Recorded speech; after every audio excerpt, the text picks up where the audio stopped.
Welcome to Her Birth, Her Story, where we share real birth experiences. I'm Brooke, your host, and I am so excited for today's episode because it is our very first episode, and I am going to be sharing two stories that I absolutely love to share, which are both of my birth stories. I really just hope that these stories empower you and help inspire you to ask questions, and just shows you that there are many different places that you can birth, and no matter what, this is your birth.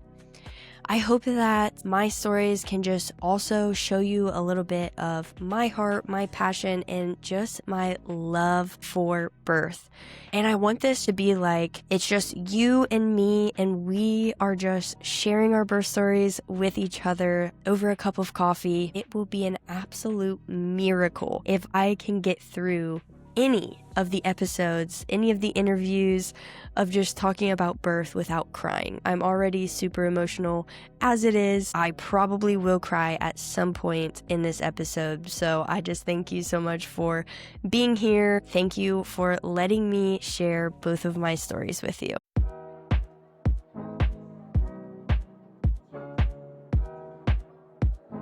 I'm going to start with the first birth that I had, which is my daughter Maui. And yes, that's Maui, like the island. For her birth, we decided, because of our living situation, we were going to birth at a hospital. I'd already watched my sister-in-law. By this point, she had 3 hospital births, and I got to be a part of one. I already knew that I could still do it naturally at a hospital. I knew from my research that I had done years prior is that I wanted to go to a place that would offer me to labor and deliver in a water tub. Now, there aren't many hospitals and places that allow you to do that, so it made my choices very slim. So we ended up choosing a hospital that was about an hour and 15 minutes away from where we were living at the time, but I just knew I wanted to go to a place that had midwives and that offered a birthing pool or like a bathtub. We chose this hospital, and it was nice because they had offices that you could go visit that were a lot closer. They were like probably between 20 and 30-minute drive, which was great.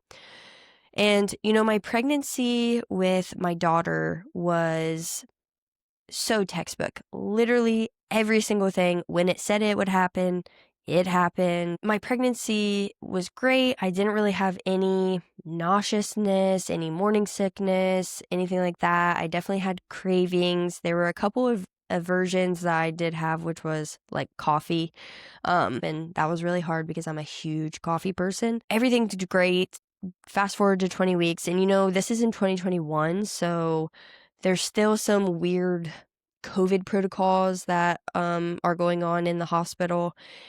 And we go to get my 20-week ultrasound. We don't even know that we're having a girl yet, because I always wait until my anatomy scan just to ensure that what they tell me is exactly what the baby is. We go to the hospital to get this anatomy scan done, and we walk in, me and my husband, and they tell my husband that he has to go wait in the car, that he can't be a part of it. And I just absolutely lose it, because that was such a hard moment. And I felt so alone. Some people might say it's not a big deal. It's not like you're having the baby. Yeah, but this is his first baby. It's just as much his baby as it is mine.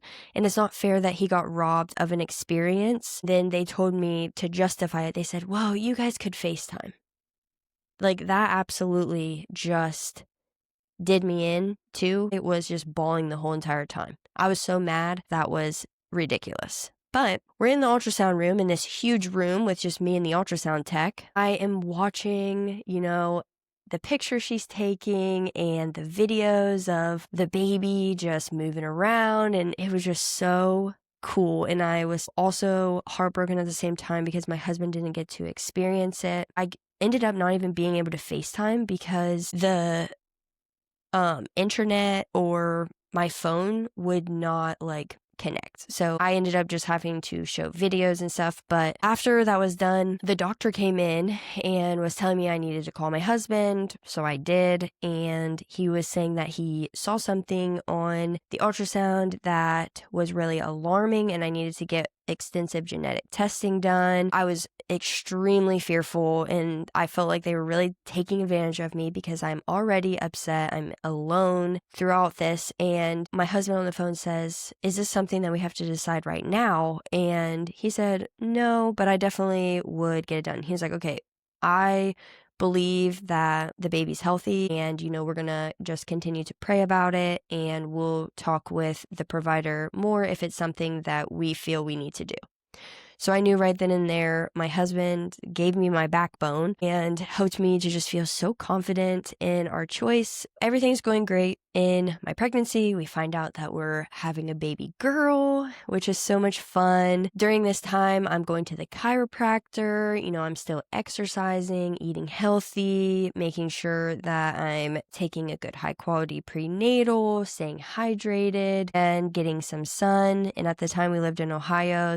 And I'm still working during this time too. And I'm a former educator, so I worked in the school system. I was seeing a provider near me through this hospital, and this provider was the only one that was available to see me the times that I could actually get there because I needed a time after work. This provider was very fear-mongering. Anything that I said, had questions about, she was more of like a gaslighter than actually like informing me and making my questions sound valid. And instead, it sounded like she just wanted to tell me what to do and I can't ask questions. And she just always, anytime that I said I didn't want something or I wanted to wait or ask the pros and the cons, she just kind of made it seem like I was silly. And that didn't settle right with me. And every single time I left my appointments with her automatically was overtaking me. And my husband was like, "Listen, you have to do something about this because every single time you leave an appointment with her, you are way more fearful. You're not as confident in your choices. You're not as empowered and you're always questioning your intuition and the things that you've been studying. You need to get a new practitioner." And the crazy thing about that is you are in control of that. Even if you've been seeing one provider, you can fire your provider and get a new one. So I remember the one provider that I had seen during a school break because I could actually have like an earlier appointment. I was like, man, I need that provider because she's just very hands-off, very respectful. And I remember I had declined something that I did not feel was right for me.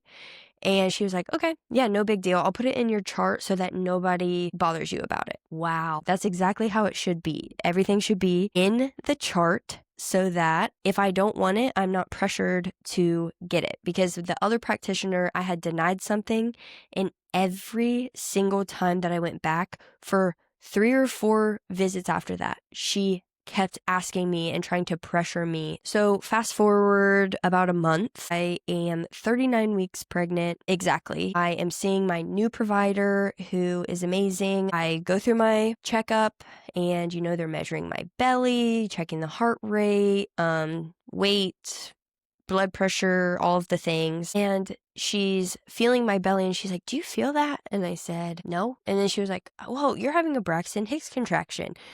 And I'm like, "Oh, wow, I didn't even know." I have felt my belly just kind of be tight, but I didn't know what it was. And she explained that it was a Braxton Hicks contraction. That had been happening for a couple of weeks now, but I didn't feel anything other than if I put my hand on my belly was hard. That was it.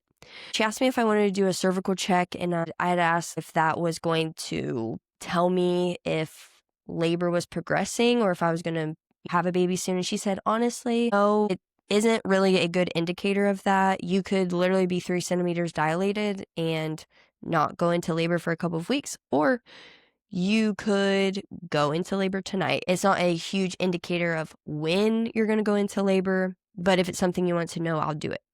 And I said, honestly, no, I think it's okay. After that, I go home, I do all my normal routines of working out, eating, hanging out with my husband, going on walks with my dog. At about 1:30 in the morning, 2 a.m., all of a sudden I get these period cramps and I'm like, what in the world? I have not felt this since before I was pregnant. The only place that I want to go is to go sit on the toilet. I'm just really uncomfortable. I'm not in pain, but my stomach just feels like yucky. My husband has to get up at like 3 a.m. for work, and he gets up and I'm like, I think we might be having a baby today. I also had a chiropractor appointment that day. I rescheduled it because I didn't want to drive by myself, just because I felt really yucky and I just felt different.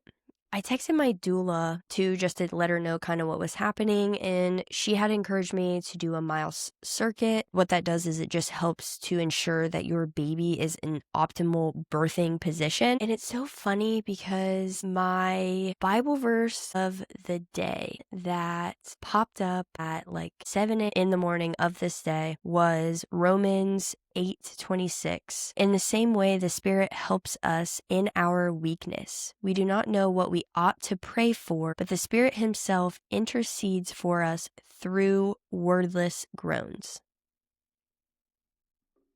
Wow. And, that just reminded me that it is by God's power, not my own. So I was kind of resting in that verse a lot, especially in early labor by myself because my husband's at work. My husband gets home, he takes a quick nap, a little nap, because I rescheduled my chiropractic appointment for later so that he could take me. We go to my chiropractic appointment and she adjusts me. Once she adjusted me, all of a sudden, active labor just hit just like that. Like I was actually struggling because at the time I didn't know that you should change your breathing when it comes to that. And I was just trying to like get through the contractions. I'm in the car. My husband's like, hey, you need to eat something. You haven't really ate all day. If you are in labor right now, you got to get something in you. So we go through Wendy's and I'm timing my contractions through Wendy's. And my app literally says, you need to go to the hospital, because they were just more frequent and kind of spaced out to when they tell you should go to the hospital. And so my doula came over and I'm laboring at home and I go sit on the toilet because that's my favorite place to labor. And I lose my mucus plug. And then she helped me change my breathing to which that was a game changer, because once I started breathing like that, the contractions felt a lot easier to get through and a little bit less intense as you're trying to relax your body and you're just trying to get through it. So I decided that I wanted to just go ahead and go to the hospital. Some of my biggest fears going into it too is I knew that I wanted to do it obviously unmedicated, and I didn't want to show up at the hospital too early. And I felt if I showed up at like 3 centimeters, I would be more probable to maybe wanting an epidural. But I knew if I could get there anywhere between 6 and 8 centimeters, I knew that that would boost my confidence. Also, I had been praying that my midwife that helped me feel peace was the midwife that was going to be on call, because that's the one tricky part when you deliver in a hospital is just because you've been seeing one provider doesn't mean that that is the provider that is going to deliver your baby. And sometimes that can be really overwhelming. And I was just worried that the one provider that I did not want was going to be the one on call. So we get packed up, we go to the hospital, and I'm just telling you, they purposely put potholes and bumps in the road to just drive a laboring woman over the edge, because I literally felt every single pothole and every single bump in the road on the whole drive there. And we had over an hour drive to get there.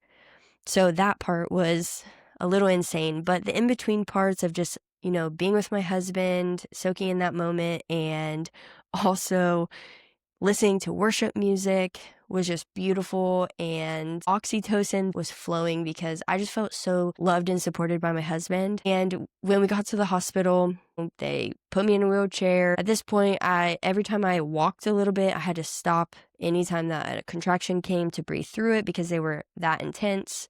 I wasn't really feeling any pain. It was just intense. And that's the best way that I can describe it. We get up to like the check-in room. They're asking me questions, and they get me into this room, put me in a gown, and all of a sudden, my midwife that I had been praying for walked in that room. I'm not gonna lie, I started crying because I was just so relieved. The things I had been prepping for and stuff, I just felt way more empowered and confident in being able to birth how I wanted to. And she checked me and she had said, wow, yep, I think you're about a 6. And then I started crying again because I was 6 centimeters dilated, which is exactly something that I had prayed for. And so my confidence just shot through the roof. I went to the bathroom, and while I had to go to the bathroom, my water broke. It literally felt like a water balloon just bursted. And it was funny because it happened on the toilet, so there wasn't a mess. They were tracking my blood pressure. They were just a little bit concerned because they had felt that it was higher than what it needed to be. And they had told me that if that was the case, then I would not be able to labor and birth in the birthing pool. That did bring a little bit of fear for me because I was very scared of a land birth. I had felt that a water birth was going to be the thing that helped me get through it unmedicated. But they take me into my actual room, and, I had really amazing nursing staff in there that were very encouraging. They were all hands off. They just kind of let my doula and my husband help me. They only did things that were necessary too. I didn't let them do any IVs or anything like that on me. They did put in a port for emergency. That is protocol just for emergency purposes. I just remember my husband and my doula, helping me through my contractions by holding my hand, praying over me, putting their hand on my back. My husband was the hydration king because after every single contraction, he always offered me a sip of water. And I just remember feeling so loved. I definitely could tell that oxytocin was flowing even through those intense moments because I just felt really empowered, and I felt super loved by my birth people around me, especially my husband. And it just felt like a really intimate moment between me and my husband. We were so excited to finally meet our baby. I had a midwife student in there too, and a couple nursing students in there, and they were still really great. They wanted to do some monitoring of the baby's heart rate, so I let them do that, but I told them I did not want to have to stay in bed. I want to be moving, and they honored that. And to be honest, it was actually really nice because they had one of the nurses keep the monitoring thing on me as I was moving around instead of forcing me to lay down. I thought that was really nice of them to do that, and my wishes for that. I literally had told my doula, honestly, I don't know if I can keep up at this pace for much longer. And she looked at me and she said, give me 45 minutes. And I said, okay, I can do that. Then a couple minutes later, all of a sudden my body just starts pushing, and I make this groan that I could not control. And it honestly scared me, and I looked at my doula and I said, what in the world was that? And she kind of smiled, and she just said, hey, that means you're really close. It's almost time. You're getting there. Your body is bringing your baby down. And I said, wow, okay. So then I'm leaning over the back of the bed, and then I didn't have another contraction for 3 minutes. And I was kind of what's happening? Why am I not going through a contraction anymore? And she said, your body's taking a rest. It's all right. Just relax. And they ended up checking me, and I was 10 centimeters. They had said, now it's time to push. And I waited for the next contraction, and I was really comfortable the way I was leaning over the bed. And so the next contraction came, that groan came again, and I was pushing for a little bit, and her head kept crowning, but then it would go back. And it was almost like I couldn't get her head out yet. So they wanted me to change positions. And so I just didn't want to birth from my back. That was my biggest stipulation, because I read a lot of things about how that is actually kind of the baby in your body is working against each other with that.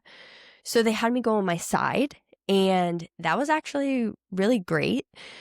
And I birthed her head for the most part from the side. So we got past the crowning, and then on my next push, they put me on my back. I felt fine with doing that because I had already birthed her head for the most part. And then they pulled her out and finally birthed her whole body. And this is the part where I get super emotional. And they give her to me, and they put her on my chest, and she's crying. And I just remember thanking God and just saying over and over again, we did it. Because it was just this proud moment of, I birthed a baby unmedicated, minimal interventions, the thing that I've been prepping for. I felt so empowered. I felt so intentional and purposeful. And right then and there, motherhood was born for me through this precious baby. And I just remember her tiny hands and her body and that wonderful, beautiful cry. And that is one of the best moments that is etched in my brain, in my heart forever. And just looking over at my husband, and my husband putting his hand on my back and being emotional, because not only did he get to witness his first baby being born, but he saw and witnessed how strong I was and how powerful it was and how beautiful it was. And he was just so proud of me. And that just means so much to me. And that moment is the absolute best moment. I just encourage you that no matter how you choose to birth, that moment right there is all worth it, no matter what. We had ended up going to the hospital, I think around like 6:30. So we got there between 7 and 7:30, I believe. And by the time we went from that check-in room to the actual room where I was going to be delivering, it was I think it was like 8:15, and by the time I delivered, it was 10:19. So I had really only been at the hospital for like probably 3 total hours. And yeah, so that is the birth story of my first.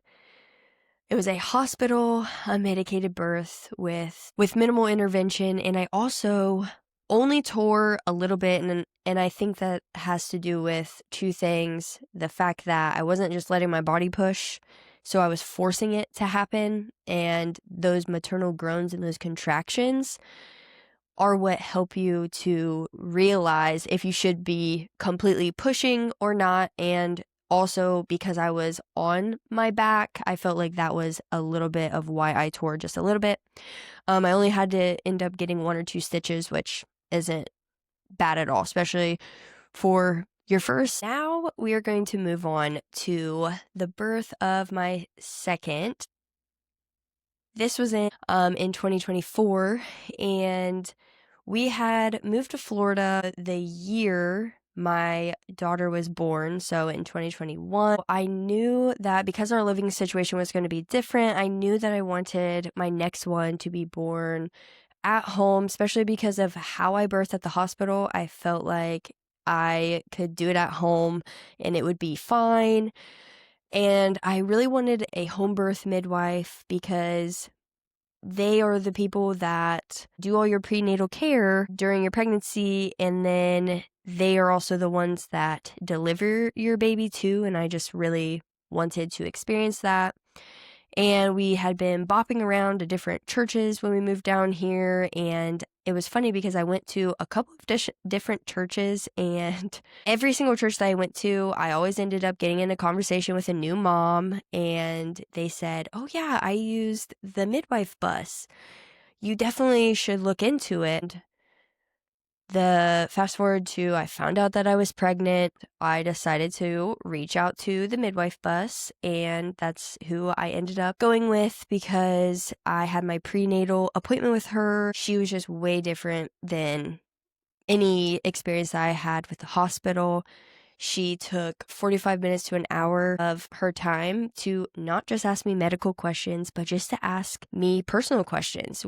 It literally felt like more like I was sitting down with a friend, someone who truly cared about me. I knew that that's exactly what I wanted. I just like feeling safe, and she made me feel like that. And I mean, her name's Brooke too, so she's literally amazing. And the midwife bus is kind of out of Orlando area, and it's so cool because she took a bus and turned it into her practice, and she moves it to different locations to help service a lot of different people as well, and home birth and just like prenatal care. She did such a nice job, and all of the people that work with her there too are top notch. They're sweet, and they just truly care about you. Fast forward to 21 weeks, actually, we did our anatomy scan, and my husband finally got to be in that anatomy scan, and just seeing how amazing it was. And our ultrasound tech was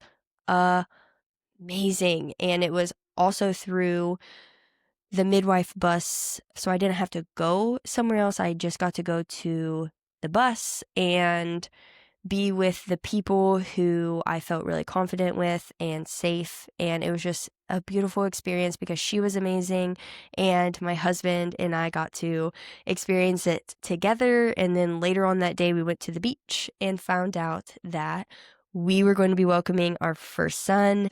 It was just amazing. And during this time, this pregnancy, it was a very, very stressful time for me. I had just switched over to teaching third grade. Third is a hard year anyways because of all of the testing and kind of the pressures that come from just wanting your kids to be successful and perform well on a test. And the reason why I say that is because we fast forward to about 34 or 35 weeks pregnant for me. Everything's great, but I kept feeling like there was something hard at the top of my belly, and I thought it was supposed to be a little bit squishier. I was just kind of nervous about it, and she felt him, and she was like, let's just look at it really quick on the ultrasound because that honestly feels like he's butt down. So we looked on the ultrasound and confirmed, yeah, he was breech. She had encouraged me to do all these different things, and I kid you not, I was literally doing every single little thing that you can think of to flip a baby. I was even doing handstands in the pool, and I would like prop myself up too. I would put an ice pack on one end, heat on the other, music on the other, on the end to flip them, light down there. Homopathy, spinning babies, anything you can think of, I was doing, and he would not budge.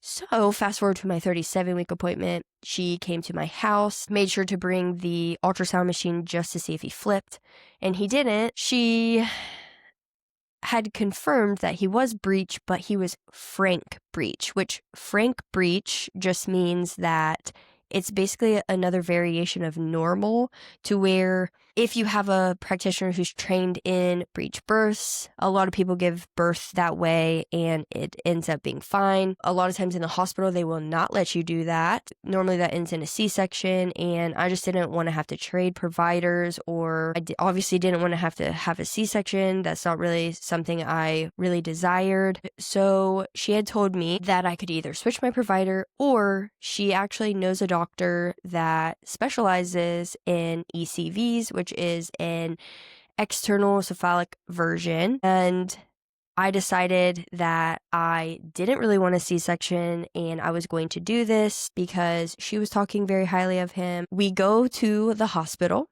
just me and my husband, and they're preparing me for a C-section. And I'm like, I'm just here to get my baby flipped. And they're like, well, yeah, but we have to do all of these things just in case an emergency happens. They were just doing a lot of fear mongering. I hadn't even seen the doctor yet because he also does C-sections. So he had 3 people that he was, attending to. So we were waiting for him, and this nurse is putting all this fear in me, and my husband and I had to really just stop and just keep speaking positive things and praying over it, just that God's will be done. And finally, the doctor comes in, Dr. Lenz. He's just smiling and he's happy, and instantly I just felt like, whew. I felt really good about it, really confident, and he was just telling me what he was going to do. He told me his success rate, which was like in the 90%. And immediately when he said that, I was like, yeah, we got this. This is going to work. And essentially what they do for an ECV is they have an ultrasound, they're looking at the baby, and the doctor takes his fists and pushes on your belly to try to spin your baby. Basically, it's like squeezing the water sac to encourage the baby to move. So they put me back on the bed like this so that the baby lodges out of your pelvis so it's easier to flip. So he's doing this, and it's so funny because we're like watching it on the ultrasound too, and his head almost gets to my pelvis, and then he flips back. And the doctor was probably doing this for probably 10 minutes and took a little bit of a break and then tried for about 5-ish more minutes after that. And then he was like, okay, I'm going to go take a break, and then I'm going to come back and we're going to get this. And because obviously they can't do it for a long period of time because they don't want to put too much stress on me or too much stress on the baby, because in between times they keep checking baby's heart rate to make sure that he was not super stressed out. Everything was fine there. And the doctor takes a break, and then he comes back probably about 10-15 minutes later, and he's like, okay, this is our last time that we're going to try, and we're going to get it. And so he's doing it, and the same thing kept happening. He just kept rolling back. And I can see beads of sweat on this doctor too. Like, he is working and he wants the same outcome that we do. He's like, okay, this is the last time. All of a sudden, it was almost like Maverick, which is my son, heard the doctor say that and was like, okay, all right, since this is the last time, we'll do it. And he just like flips. He thought at first that he flipped back. And then he was like, oh, wait. And then is like doing the ultrasound, and he's like, oh, he's head down and he's very low into your pelvis. So I don't think that he'll flip again, but there always is a chance. So you need to make sure that you wear this band so that he doesn't flip. So I thought that I was going to go into labor immediately after that because I was already close to 38 weeks. And with my daughter, I went into labor at 39 weeks in 1 day.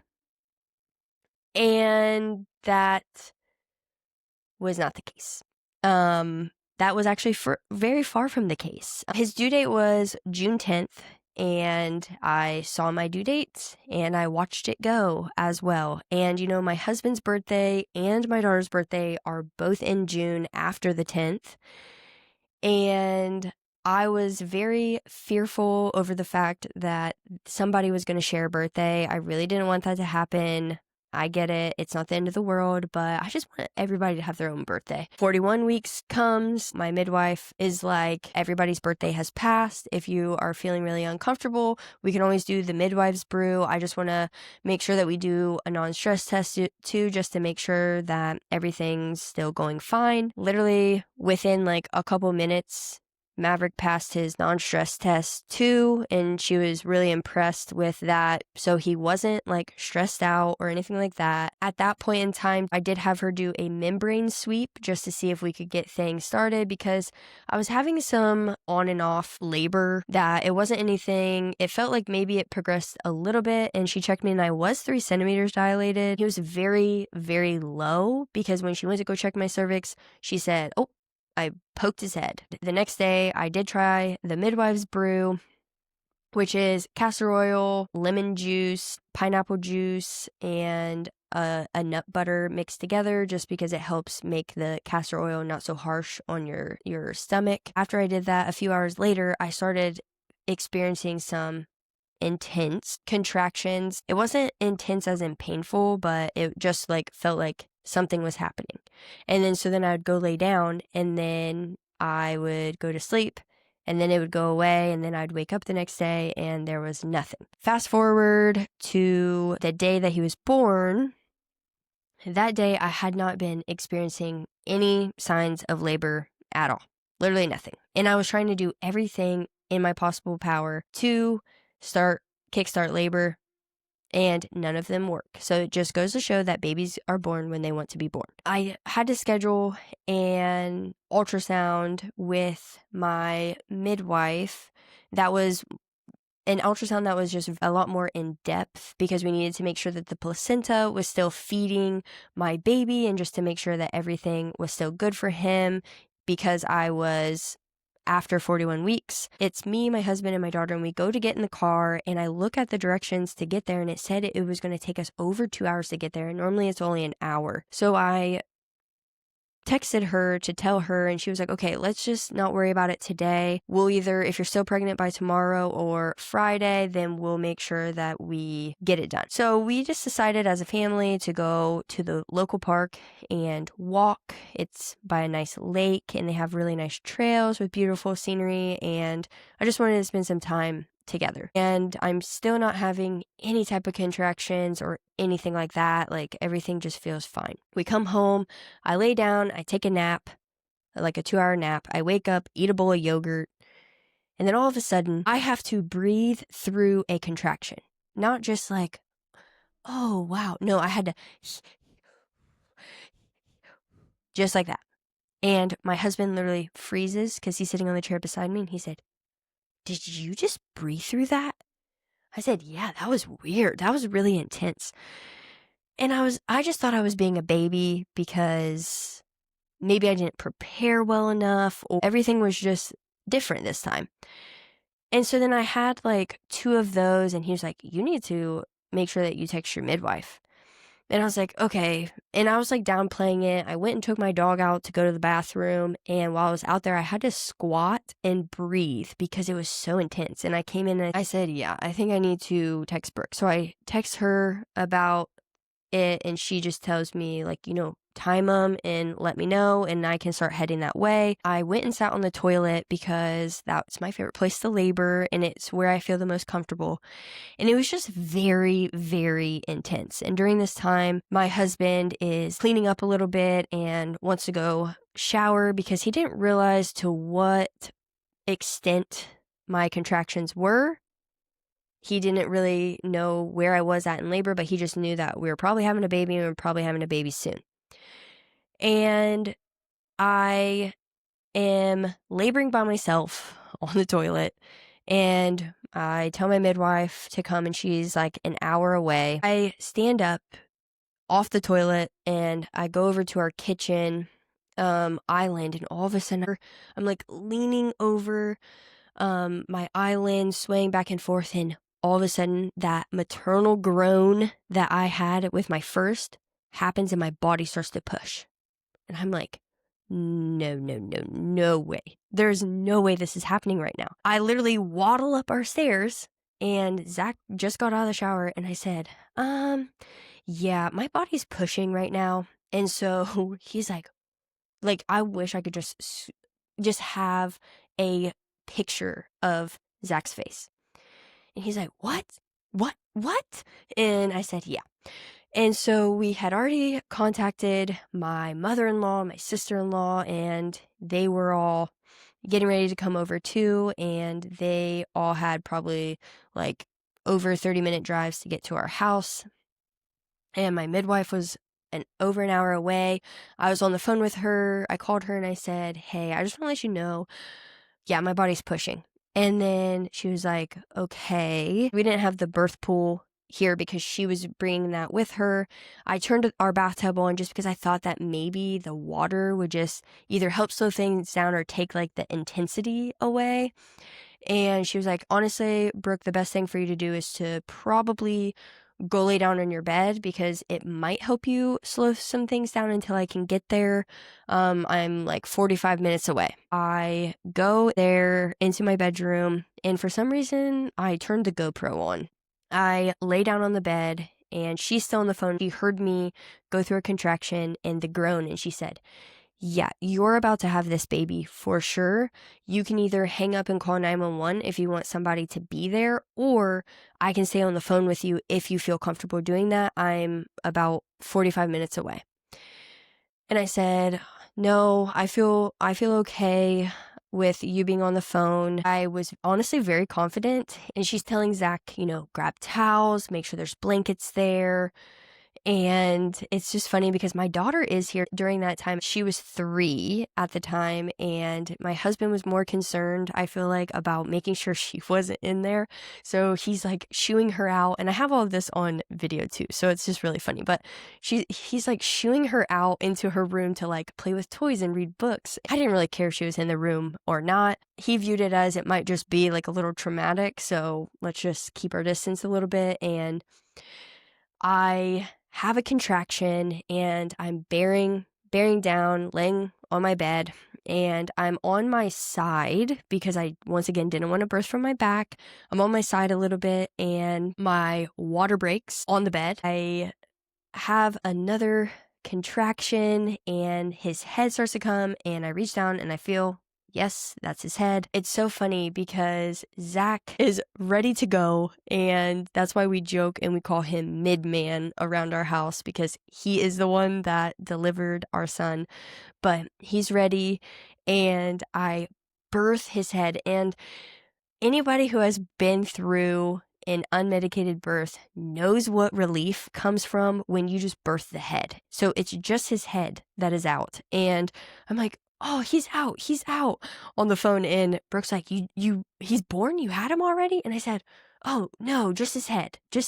And she was like, "Okay, well, next contraction, you just push the rest of him out." Zach was freaking out just a little bit because only his head was birthed, so the rest of his body was still in my body, and he obviously wasn't crying yet because there's still compression on the birthing canal. And my midwife assured him that that's normal, that's fine.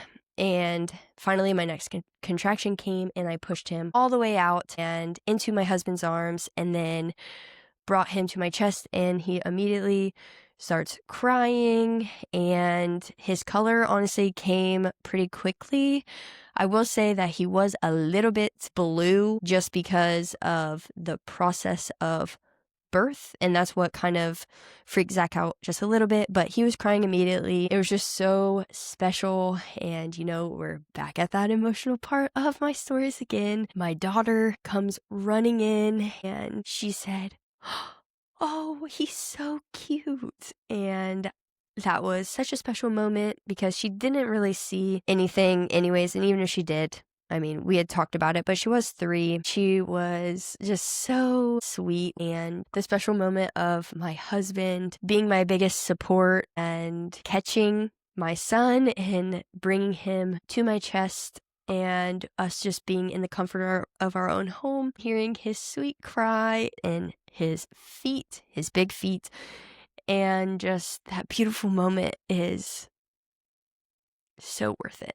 A lot of times you think like, "Oh, it's my second, it's not going to be as emotional." Obviously, they're both different in their own ways, but it was just as special that I literally have etched that memory into my brain and into my heart because there is nothing better than that. My midwife was on the phone, obviously still, and had said, "Okay, I'll be there in 30 minutes. If you need anything, call me." Because he was crying and there was nothing that was of concern. Minutes after I had him, my mother-in-law and family showed up, and it was so funny because they walked in the door and Zach was like, "Oh, are you ready to meet your grandson?" Because I had already birthed him. And then Brooke and her birthing assistant came. It was so special because she actually recorded our phone conversation, so I have that to reflect on. And she was telling me that she tried to get as fast as she could, and she was at church with her family and had to drop them off at a local Denny's so that they could Uber home, and then had to hurry up and pick her birthing assistant up on the highway so that they could get to me as fast as they could. They were just so awesome in, supporting me and supporting my husband and obviously our baby. And when they got there, just let us really soak in that golden hour and, try to nurse and do all of that. And then I ended up birthing my placenta, cut the cord, weighed him, and it was just so special because they also did a lot of cleanup and they were taking pictures and videos and sent them to us of just our first moments of just being a family of 4.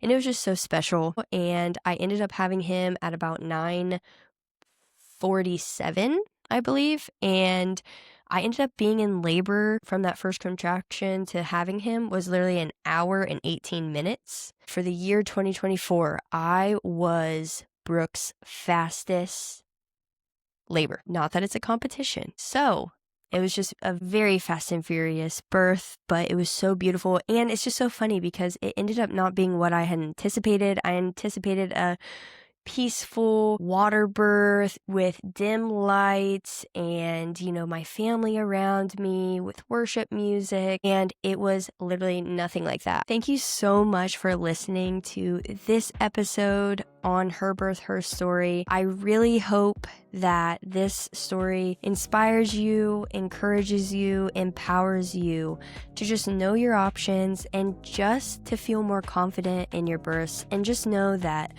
just because you birthed one baby one way does not mean that that is exactly what has to happen or will happen in the ones to come. Just remember there's no right way to birth, but you do deserve to know your options because at the end of the day, this is your birth, this is your baby, your body. Thank you so much for being here. Please share it with another mama who needs some encouragement, inspiration, or just to be empowered through their birth. Please follow along and subscribe to our YouTube channel, podcasting platforms, and our social media. Like, share, review the show so that we can get the word out to more moms. And just remember, no matter how you choose to birth, this is your birth, your body, your baby. You matter, it matters, and we are reclaiming birth one story at a time.